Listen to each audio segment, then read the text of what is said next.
দীর্ঘ ২০ বছর পর খুলে গেল ঢেকড়াপাড়া চা বাগান।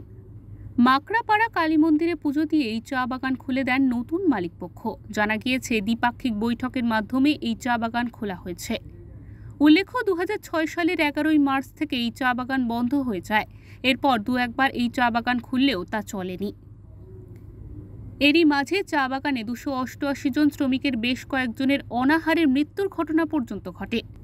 অবশেষে নতুন মালিক গোষ্ঠীর হাত দিয়ে বৃহস্পতিবার এই চা বাগান খুলে গেল। মঙ্গলবার বীরপাড়ার অ্যাসিস্ট্যান্ট লেবার কমিশনারের দফতরে দ্বিপাক্ষিক বৈঠকে এই চা বাগান খোলার সিদ্ধান্ত হয়।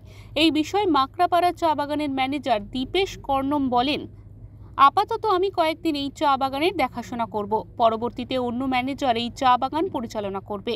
এদিন সকালে চা শ্রমিকেরা সব ফ্যাক্টরির গেটের সামনে কাজের জন্য অপেক্ষা করছিলেন। আমার খুব ভালো লেগেছে এই দৃশ্য। আজকে এই বাগানটা খোলা পরে কাফি এনার্জি ফিল হচ্ছে আমাদেরকে।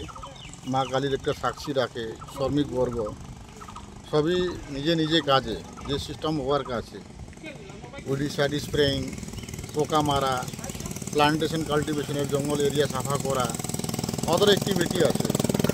সবই অ্যাক্টিভিটিকে শ্রমিক পক্ষ দিয়ে একসঙ্গে কাজটা শুরু করা হয়েছে। এটা দিয়ে আমাদের খুবই খুশি লাগছে এই জিনিস নিয়ে। শ্রমিকগুলো খুবই অ্যাক্টিভ। এত বছর পরে বাগানটা বন্ধ ছিল, আজকে শ্রমিকের মুখে একটা হাসিটা দেখলাম।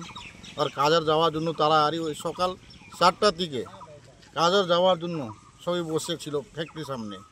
এটা দেখে অনেকই ভালো লাগতেছে। সুমিত কার্যের রিপোর্ট, ওঙ্কার বাংলা।